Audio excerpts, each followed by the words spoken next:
Chantal, pasensya na po. Akala ko po kayo yung mami ko eh. Huwag ka nang mag-alala. Nandito ka. Safe ka dito, ha? Nandito ako para sa'yo, ha? Pasensya na po. Mukhang nakakaabala na po ako sa inyo. Ako, hindi. Pero alam mo, Lisa, ang totoo, nung nalaman kong si Gloria ang adoptive mother mo, akala ko nagbago na yung ugali niya eh. Hindi pa pala. Matagal niyo na po bang kilala yung mami ko?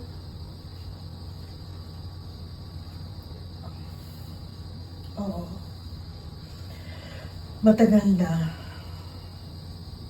At noon pa man, masama na talaga ang ugali no. Pasensya na po ulit. Hindi. Wala kang dapat ipag-alala. Eh, nasan ba ang pamilya mo? Nasan ba ang totoo mong nanay?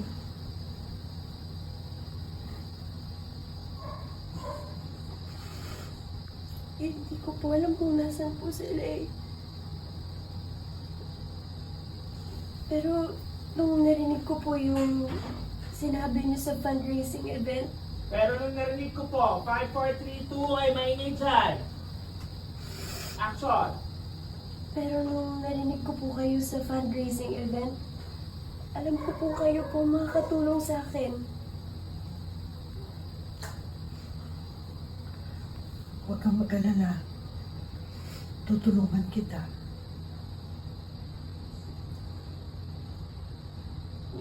Matagal na nga po sinasabi sa akin ng Mami Gloria ko na patay na po yung nanay po.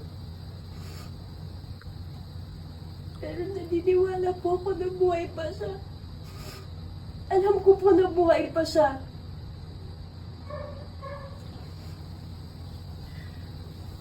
Huwag kang mag-alala. Tutulungan kita. Hahanapin natin ang nanay mo.